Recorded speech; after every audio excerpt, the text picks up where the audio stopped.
Halo Sobat PKU, hari ini Empok berkesempatan untuk hadir secara langsung di PNM Cabang Pati loh. Jadi Empok nggak sendirian, di sini Empok udah ditemenin sama Bapak Ade Kresna Setiawan, yaitu pimpinan cabang Kota Pati, yang Empok dengar sudah berkarir di PNM selama kurang lebih 13 tahun nih, mulai dari saat menjadi staf sampai sekarang menjadi pimpinan cabang. Nyok, kita nonton Pok Carla. Nyok. Teman Po yang satu ini adalah kebanggaan insan PNM Cabang Pati. Ini dia, Ade Kresna Setiawan. Belum tergantikan menjadi pimpinan cabang selama hampir 4 tahun. Pemimpin sekaligus ayah bagi teman-teman di PNM Pati yang mengawali karirnya sebagai staf kontrak. Kali ini, Pak Ade akan berbagi kisah jatuh bangunnya berkarir di PNM. Dari menghadapi nasabah bermasalah, hingga menjadi pimpinan cabang yang dicintai semua karyawannya. Inilah dia obrolan eksklusif Empok bersama Bapak Ade, pimpinan cabang Pati.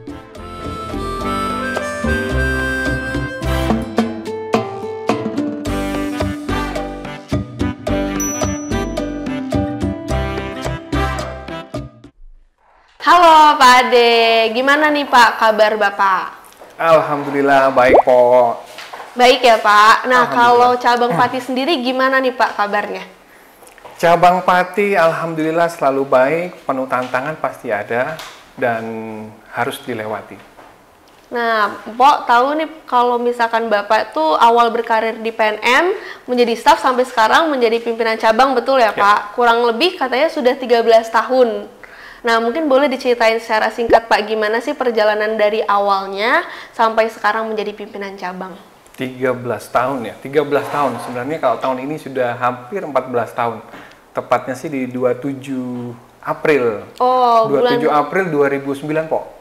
2009. Sudah cukup Jadi, lama ya, Pak. 27 nanti ini 2 bulan lagi sudah genap 14 tahun di PNM. 14 tahun. Mengabdi di PNM. Mengabdi di PNM. Awal di PNM berkarir sebagai dulu namanya APU ya, analis pembiayaan unit ulam ya. Jadi situ terus kemudian pindah APU, terus kemudian jadi manajer unit di Magetan 2010, kemudian 2011 itu di Madiun, 2013 pindah ke Ngawi, 2014 dipindah ke Kediri, jadi itu rentetan karir, terus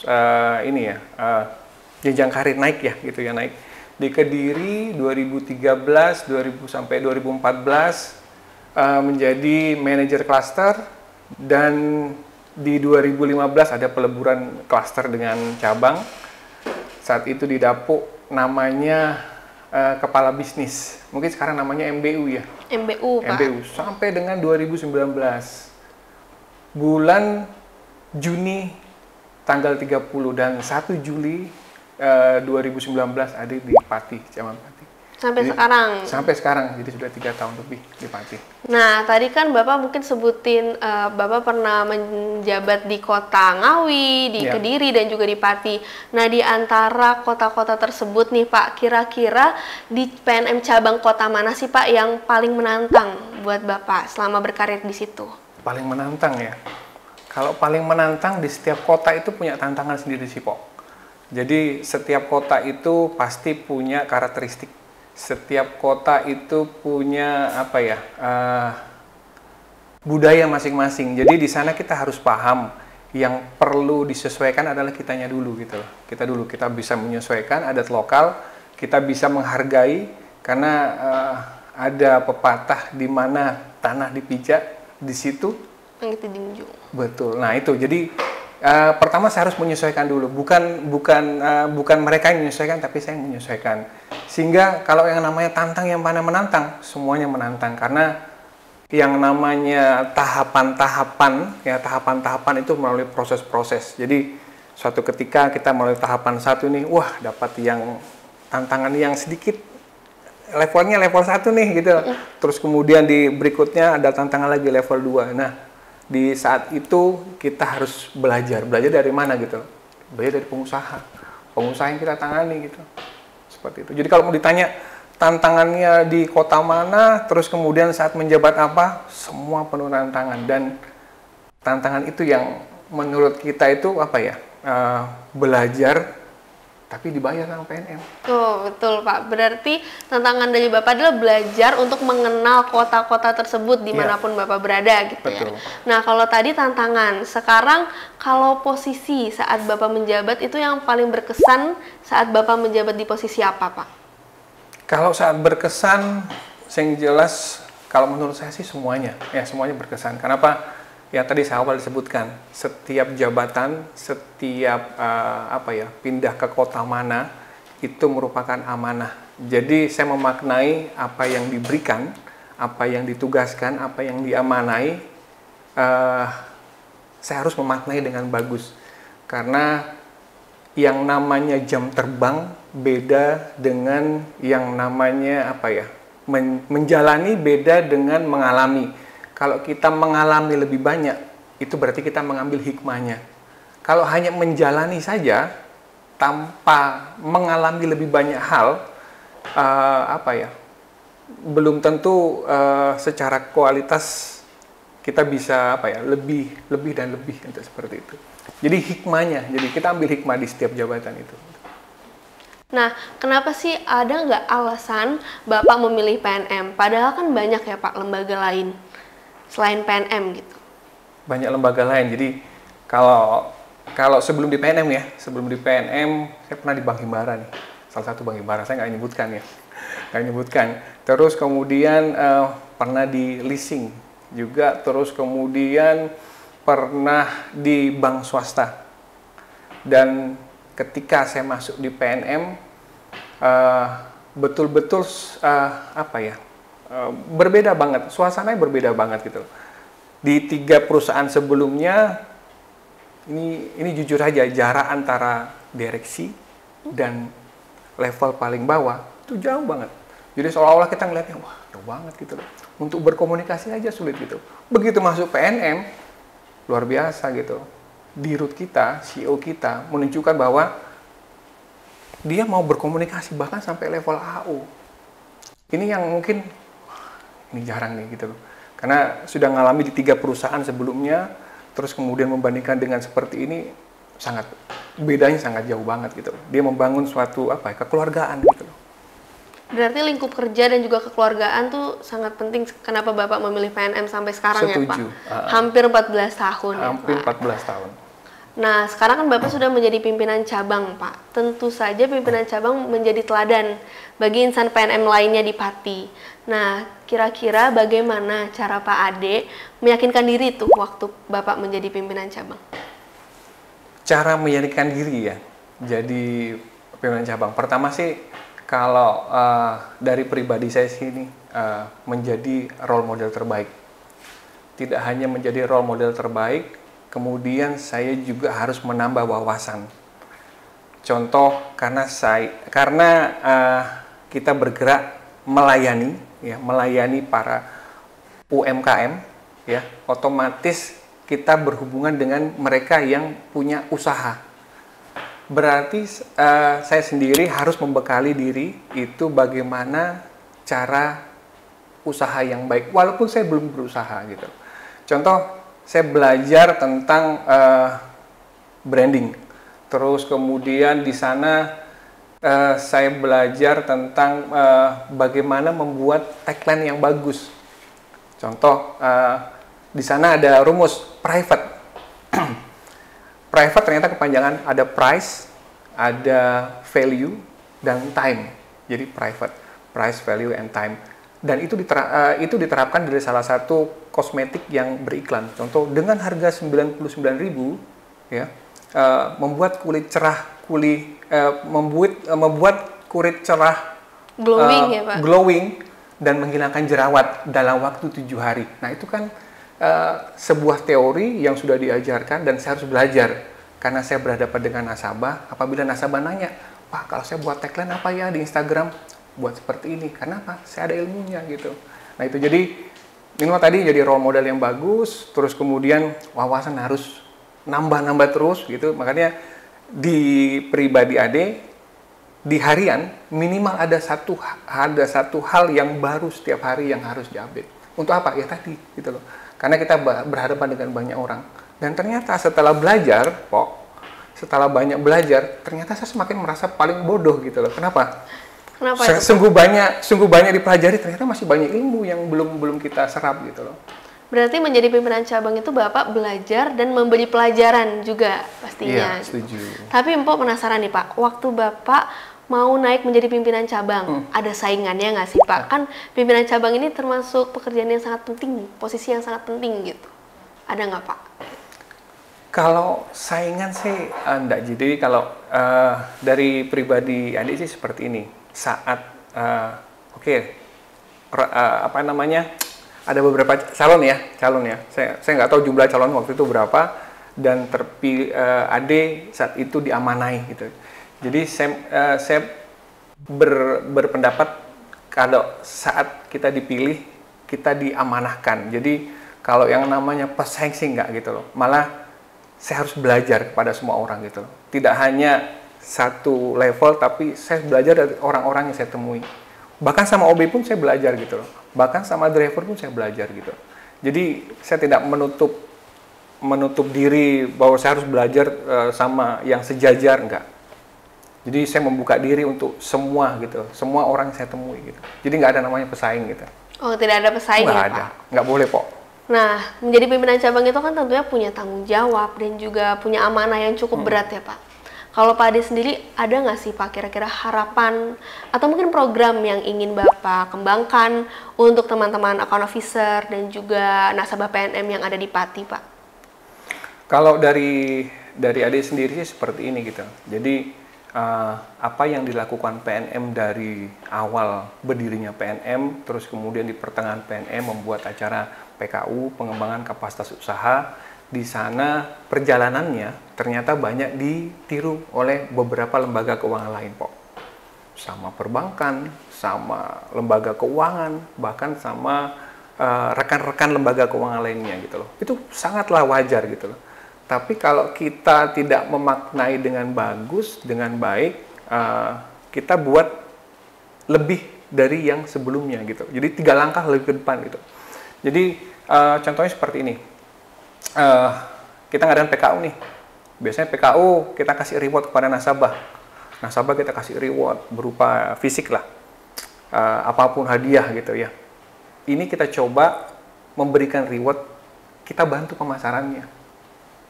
Jadi di saat para pesaing mengikuti cara kita untuk mengumpulkan nasabah, dia memberi ada profesional di sana yang mengisi, kita jauh lagi ke depan gitu loh.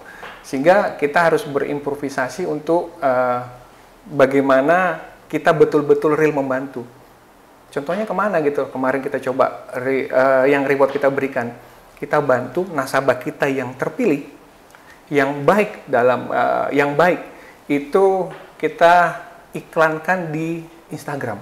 Di Instagram, mungkin boleh diceritain itu ceritanya kayak gimana Pak? Instagramnya itu Instagram apa?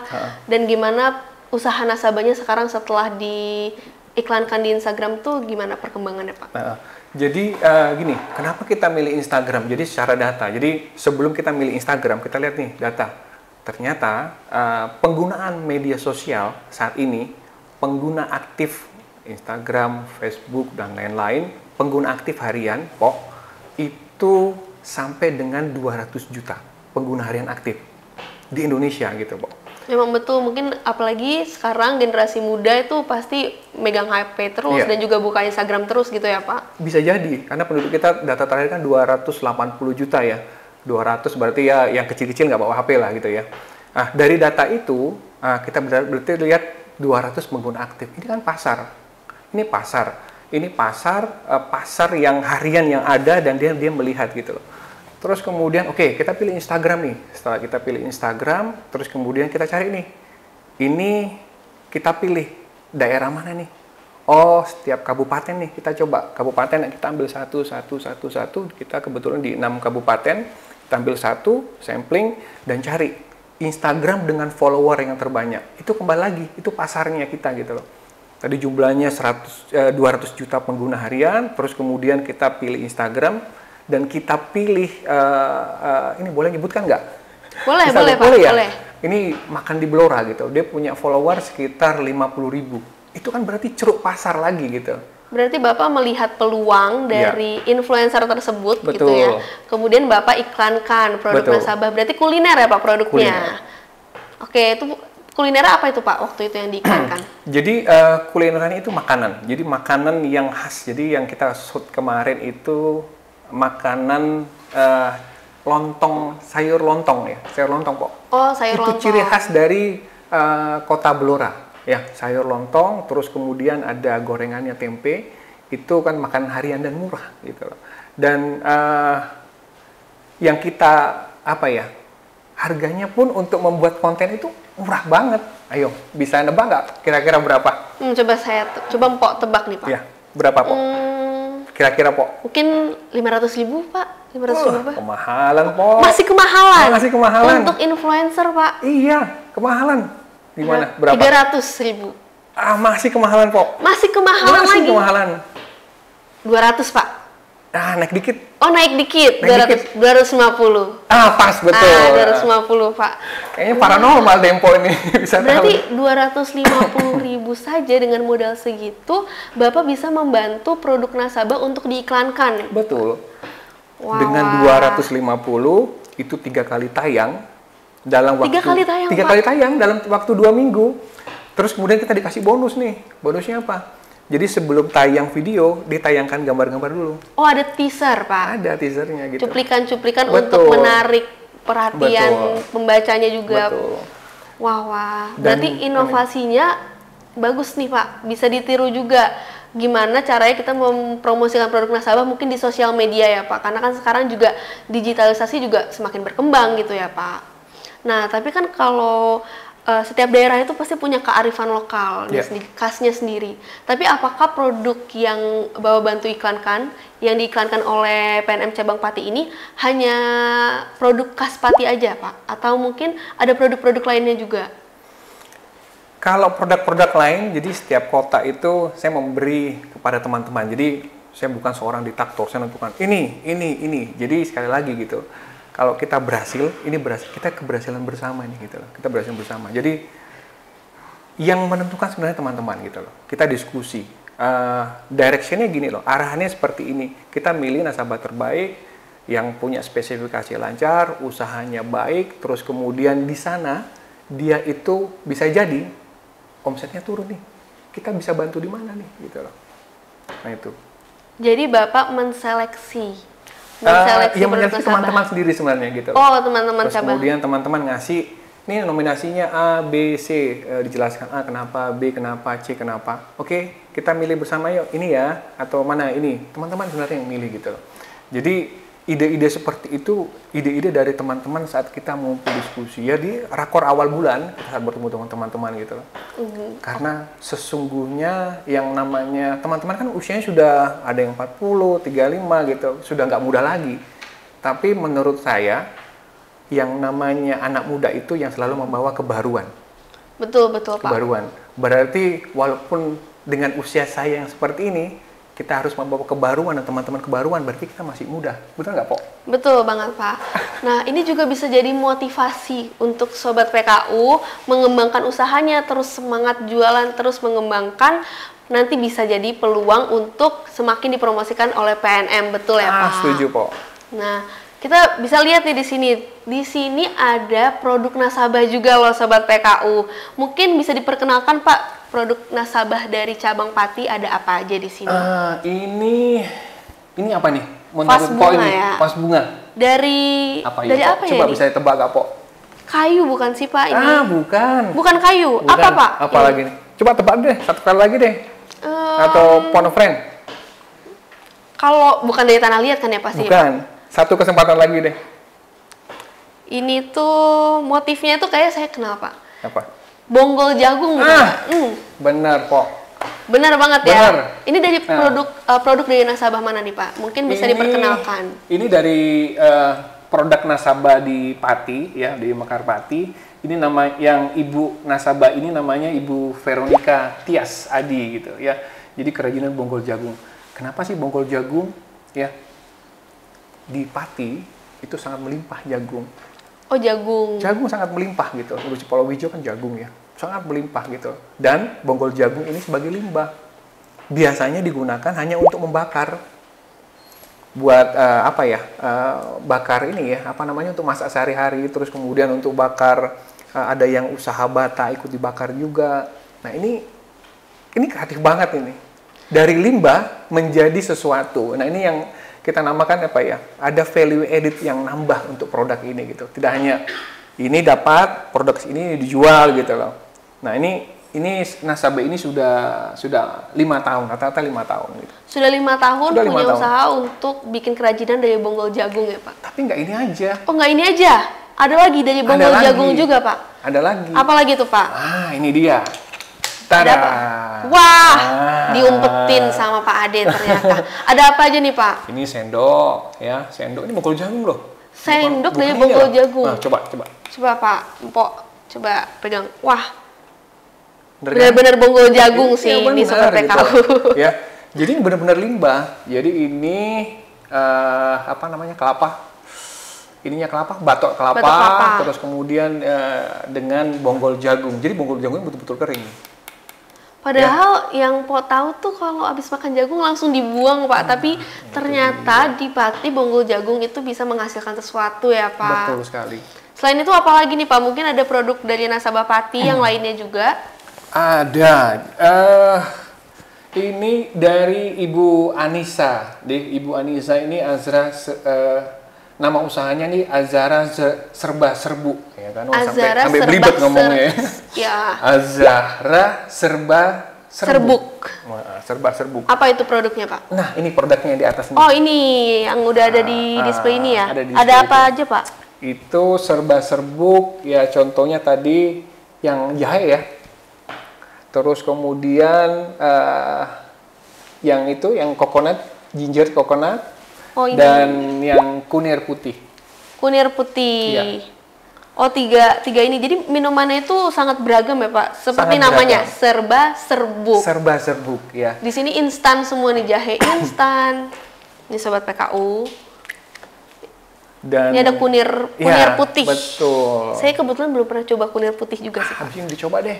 Nanti saya coba. Dan ginger coconut ini ya Pak? Iya. Nah, selain ini ada apa lagi nih Pak? Ada lagi ini Bu Darti ya. Ini olahan ikan ya. Olahan itu yang atas ikan. deh, olahan Ini ikan yang atas. Betul. Ini khas Pati. Khas Pati. Khas Pati ya, ikan bandeng. Jadi olahan apapun Pati ini kan terkenal dengan bandeng ya. Saya juga kaget juga gitu loh. Terkenalnya bandeng Juwana ini ada di Semarang gitu. Orang dengan bangganya beli di Semarang, ini bandeng Juwana, terus kemudian ke Pati lagi. Ya. Padahal bandeng Juwana itu adanya di Pati gitu loh. Di Pati. Nah, yang beda apa? Yang membuat beda? Bandeng yang Pati sama bandeng yang lainnya. Apa tuh Pak Saya harus kira-kira? mempromosikan. Kira-kira nih. Kalau ada. saya lihat kayaknya bandeng Juwana ini, Bukan KTP-nya ya. KTP ikannya bukan KTP. bandeng Juwana ini mungkin lebih banyak produk yang bisa dikreasikan gitu ya Pak. Karena setahu saya mungkin bandeng itu hanya bandeng presto biasanya. Tapi ini ada bandeng abon, ada cheese stick daging bandeng. Iya. Jadi lebih beragam ya Pak. Betul. Pertama itu benar yang disebutkan Pok nih. Jadi bandeng ini ternyata bisa diolah untuk produk-produk yang biasa kita temui ya. Biasa produknya dari tepung, terus tanpa tepung gitu. Kemudian ada rasa-rasanya. Ini ada campurannya dari bandeng. Terus kemudian yang saya perlu jelaskan lagi, kenapa bandeng Juwana istimewa? Jadi saya sempat penasaran, kepo. Saya suka tukang kepo ya. Jadi penasaran, search di Google, kemudian search ini penasaran, saya ke Tambak. Karena dekat nih di Juwana, kan 15 menit ke Juwana ke Tambak. Kebetulan nasabah nanya, Pak, kenapa bandeng yang ada di Juwana itu tidak berasa seperti ada bau lumpur gitu? Kalau yang lain kan bau lumpur. Bedanya di situ. Baunya ya Pak? Baunya. Beda. Ternyata treatmentnya luar biasa. Jadi dia punya alat seperti alat khusus yang ngecek ini kadar airnya, air tawarnya berapa, air lautnya berapa, keasinannya berapa, ternyata ada. Itu rahasianya. Jadi terlalu banyak air tawar itu yang bisa membuat bau lumpur. Bau lumpur. Iya. Betul. Tapi kalau Bandeng Juana dan Pati sudah dipastikan tidak bau lumpur. Betul, karena treatment dari masyarakat yang ada di sana yang banyak tabak itu rata-rata seperti itu. Dan itu yang membuat perbedaan kenapa Bandeng Juana sangat diminati. Wah, Itu bocorannya itu. Mpo juga jadi termotivasi banget nih ngelihat dari produk-produk nasabah tuh keren-keren banget dan inovatif ya Pak. Tapi setelah kita cukup banyak ngobrol, haus nggak sih Pak? Pasti haus dong, Pok juga haus banget nih. Banget. Banget. Ini di depan kita sudah ada tersedia. Nah, ini nasabah juga. Produk nasabah juga. Kopi dari nasabah, itu buatan sendiri Pak? Buatan sendiri. Dari nasabah mana nih Pak? Mungkin boleh dijelasin dulu sebelum kita minum. Sebelum diminum ya? Sebelum diminum. Tapi sama aman, tidak ada cyanida. Aman? Aman. Kandungannya apa Pak ini? Kandungannya, ini kopi Robusta ya, kopi Robusta. Kalau punya asam lambung nggak? Enggak, aman, Robusta. Aman. Jadi bedanya Arabica sama Robusta, kalau Robusta itu aman di lambung. Berarti ini sudah sangat aman. Sudah sangat aman tanpa cyanida. Dan ini produk nasabahnya juga sudah ada perizinan ya Pak? Wah, sudah ada perizinan. Sudah ada? Minimal sudah ada. PIRT betul ya Pak? PIRT. Kita minum dulu kali. Coba dulu deh. Mungkin kita tos dulu Pak. Pas. Yo. Bismillahirrahmanirrahim. Manis loh Pak. Apa nih Pak nama kopinya Pak? Nama produknya? Nama produknya Seger Waras Kopi. Seger Waras. Oh, ada di sini ya Pak? Ada itu. Aku tunjukin nih ke Sobat PKU gimana kemasannya. Nih teman-teman, ada namanya Seger Waras dan udah ada perizinan PIRT betul ya Pak? Ini dari nasabah namanya siapa Pak nama nasabahnya? Nama nasabahnya Ibu Sugiyati. Ya, Ibu Sugiyati. Ibu Sugiyati dan sudah jadi nasabah sudah 4 tahun. Sudah 4 tahun. Sudah 4 tahun jadi nasabah. Di PNM. Di PNM. Sebagai Mekar Pak? Ya, di Mekar. Di Mekar. Ini itu produk, jadi kan gini, dari beberapa yang disebutkan tadi, produk-produk nasabah, itu produk yang dihasilkan di Kota Pati. Gitu. Di Kota Pati? Di Kota Pati. Kenapa? Kenapa kopi yang dipilih nasabah ini? Pertama, pada saat ketemu ya. Di sini Pati dan sekitarnya, Kudus dan lain-lain itu penghasil kopi. Banyak penghasil kopinya Pak? Banyak penghasil kopi. Kurang dan lebih berapa persen Pak dari jumlah seluruh nasabah yang menghasilkan kopi, kurang lebih berapa persen Pak? Kalau persen masih di bawah 10%. Oh, masih di bawah 10%. Jadi tidak dominan. Mungkin nanti masuknya di perdagangan ya. Perdagangan yang dominan di cabang Pati ya Pak? Cabang Pati dan sebagian Kudus. Sebagian. Karena kopi yang diambil ini dari Pegunungan Muria. Oh, gitu. Pegunungan Muria. Jadi Pegunungan Muria itu banyak ditanamin kopi dan rata-rata hasilnya adalah kopi Robusta. Nah, buat Sobat PKU juga nih yang ngelihat produknya tertarik mau punya banget untuk nafas bunga bonggol jagung atau mau coba juga kopi Seger Warasnya, bisa hubungi nomor yang ada di bawah ini. Ini ya? Bukan? Betul. Situ? Bukan di sini? Sini Pak. Oh, di sini situ. sampai sana Pak. Gitu. Nah, nih Sobat PKU, aku tuh punya info menarik. Wah. Jadi PNM itu kan memang sangat mendukung perkembangan insannya supaya menjadi insan yang berkualitas. Gimana sih salah satu caranya juga mendukung insan PNM dari segi pendidikan. Pak Ade ini juga salah satu pihak dari PNM, insan PNM yang berkesempatan untuk mendapatkan beasiswa ya Pak, betul dari PNM. Nah, mungkin boleh diceritain singkat nih Pak, gimana perjalanan Bapak, gimana tahap-tahapnya sampai Bapak bisa mendapatkan beasiswa ini Pak? Kalau tahapannya sih sederhana, jadi kalau tahapan kita hanya mengajukan, kebetulan ada program mengajukan. Tapi ini apa ya, doa yang terjawab. Saat dulu mau lulus kuliah S1 di tahun 2002, pengennya sih ngelanjutin S2. Tapi kata ibu, udah buat adikmu sekolahnya biayanya pakai apa nih, gitu loh. Udah kamu kerja dulu deh, gitu loh. Udahlah, terpendam lah, udahlah pendam dulu deh, kerja dulu. Kerja, pengen kuliah, ternyata nggak cukup waktunya. Di PNM, bekerja, di sana kita belajar, ternyata dapat bonus. Bonusnya apa? Tadi bonusnya. Dapat program beasiswa. Bonus Pak dari PNM? Menurut saya sih itu bonus gitu loh. Jadi PNM sudah memberikan jenjang karir yang bagus, lingkungan yang baik untuk belajar, terus kemudian ada pelatihan-pelatihan dan gratis semua gitu. Plus sekarang ditambah beasiswa. Jadi apa ya, itu yang diberikan PNM, kemudian apa yang kita harus apa ya, harus kembali membayarkan ya tadi, membayarkan dengan ide-ide nyata, terus kemudian dengan apa ya, ide-ide nyata, tidak menjadi penonton saja, tidak menjadi orang yang pasif, berupa aktif, idenya apa segera eksekusi. Karena strategi yang bagus saat kita merumuskan adalah strategi yang dieksekusi, bukan Betul. strategi yang tertulis di atas kertas gitu. Kalau ditulis doang wacana biasanya disebut ya. Betul kok. Nah, kira-kira Bapak mungkin punya tips nggak Pak? Atau mungkin Bapak bisa memotivasi teman-teman account officer ini, kan mayoritas memang lulusan SMA ya Pak. Mungkin supaya mereka bisa punya mimpi untuk berkuliah dan juga semakin semangat untuk mengejar jenjang karir yang bagus tuh, gimana tipsnya Pak? Untuk seorang AO, kita sudah punya figur yang nyata nih. Figurnya siapa? Bapak Dirut kita kan, seorang AO. AO, terus kemudian dengan jenjang karir yang bagus, sekarang jadi direktur utama gitu loh.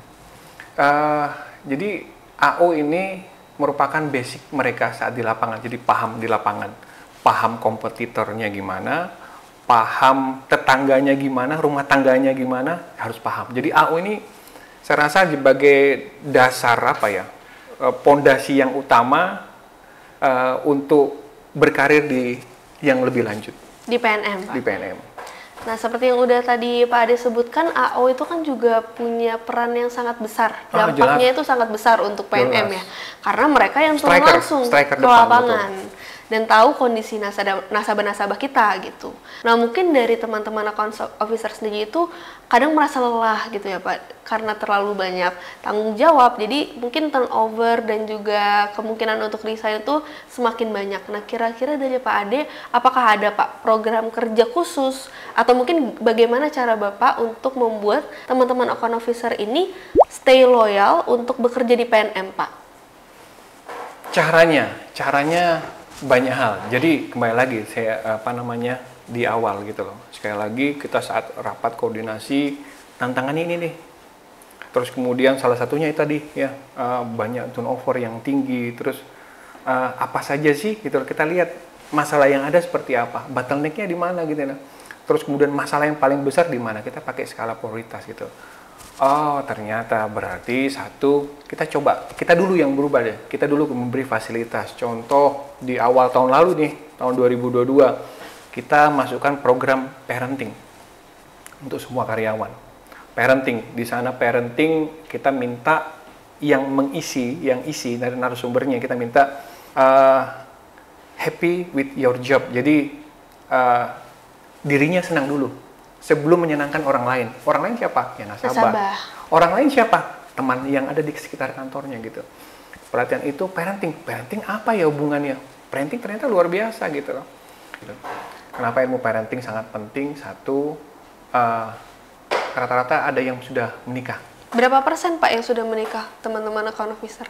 Ya, nggak ada 30, 25, 30% lah gitu. Cukup banyak ya Pak? Cukup banyak. Berarti mereka sudah berkeluarga dan punya momongan. Punya momongan, anak laki-laki, anak perempuan. Dan cara mengasuhnya berbeda. Pasti berbeda gitu loh. Saat kita berikan ilmu parenting, mereka bisa mendidik, mengasuh dengan baik. Otomatis pekerjaan di rumah, oke, clear. Saat di kantor, mereka akan bisa fokus. Lebih produktif. Lebih gitu produktif. Nah, seperti itu. Jadi harapannya kenapa kita berikan tidak hanya di ilmu yang teman-teman AU tentang bagaimana selling skill itu iya. Terus kemudian bagaimana analisa baik itu pasti iya. Untuk teman-temanku bagaimana leadership yang baik, bagaimana cara cara kalau lagi saat turun bagaimana cara memompa leadership basic, menengah dan lanjutan seperti apa kita berikan, dan sisipannya seperti tadi. Jadi ada ilmu di luar pekerjaan. Di luar pekerjaan. Sehingga produktivitasnya harapannya kita jadi secara pekerjaan tentang kapasitas pekerjaan kita sudah ajarkan, di luar pekerjaan kita sudah balance nih gitu, kayak yin dan yang gitu ya. Betul, betul Pak. Jadi teman-teman account officer ini berarti skillnya pun juga banyak ya dengan bekerja di PNM Iya. gitu ya Pak. Nah tadi tentang teman-teman account officer, sekarang nasabah Pak. Nah sekarang itu kan digitalisasi sudah berkembang. Mpok tahu, Pak Ade juga tahu pastinya ya Pak. Nah kalau nasabah di Pati sendiri, kira-kira berapa tuh Pak persentase nasabah yang sudah go digital saat ini? Kalau persentase persisnya berapa, ini gambaran saja ya, gambaran. Kalau gambaran persentase, kalau kurang dari 50% gitu. Masih kurang deh, kurang. Jadi kita masih ada gap bagaimana cara menggiring nasabah ini untuk melek digital. Kita perlu berikan literasi, apa sih digital gitu. Terus kemudian tantangan ada lagi nih, yang sudah melek digital, di sana dia masuk ke medsos, contoh masuk di satu marketplace ya. Satu orang masuk marketplace A, B, dan C, saya nggak sebutkan aja. Di sana tantangan baru. Tantangan barunya apa? Nasabah yang sudah melek digital dan mau berjualan secara online Ya, Pak. Tantangannya apa kira-kira menurut Mpok? Sekarang di online itu toko-toko tuh udah banyak banget Pak. Jadi misalkan kita mau beli satu barang, contohnya mau beli cangkir ini, pasti pilihannya itu semakin banyak. Nah, itu Pok. Jadi nasabah-nasabah kita dengan modal yang sangat minim, mungkin modal yang cukup terbatas, nggak minim ya, terbatas, dia itu nggak bisa mengambil margin yang besar. Contoh, saya beli kopi, kopinya harga 30, saya lihat toko sebelah nih, ternyata 25. Lihat toko sebelah lagi, 20. Gitu. Makin turun. Dengan pasti pilihnya merek lebih yang sama. murah ya Pak. Dengan merek yang sama. Jadi itu pemain yang besar, dia mengambil margin yang kecil karena dia mainnya skala. Terus kemudian yang kecil ini, yang kita sudah beri literasi, Mas kok nggak laku-laku ya? Nah ini tantangan kita nih. Jadi sudah mendigitalkan nasabah-nasabah, sudah naik kelas, ternyata tantangannya ada lagi nih. Tantangan baru. Kita sudah punya juga sih. Caranya apa ya? Gimana? Dengan membuat pembeda. Pembeda apa? Jadi nggak jualan kopi yang beda apa? Rasa ini, ada jahenya, jahe merah, terus kemudian ada sesuatu yang pembeda. Nah, yang membuat pembeda itu yang membuat ciri khas gitu. Jadi harga ya silakan bersaing lah. Tapi kalau ada pembedanya pasti akan dipilih. Seperti itu. Tantangannya rupanya seperti itu. Wah, setelah Mpok ngobrol lumayan lama sama Pak Ade ini sangat inspiratif ya Pak. Dan tentunya Mpok juga termotivasi loh Pak dengan pengalaman Pak Ade, dari pengalaman teman-teman AO dan juga nasabah di cabang Pati. Dan tentunya Mpok juga yakin nih PNM itu kan nggak pernah salah memilih insan PNM yang amanah. Dan di tangan Pak Ade tadi juga sudah diceritakan banyak juga nasabah yang udah go digital. Nah terima kasih banyak Pak Ade untuk waktunya, Sama-sama, untuk kesempatannya, Mpok bisa kenal lebih jauh, lebih dekat sama Pak Ade. Nah untuk sobat PKU boleh tulis di kolom komentar. Kira-kira pimpinan cabang mana lagi ya di kota mana yang mau Mpok datangi? Mpok tunggu di kolom komentar.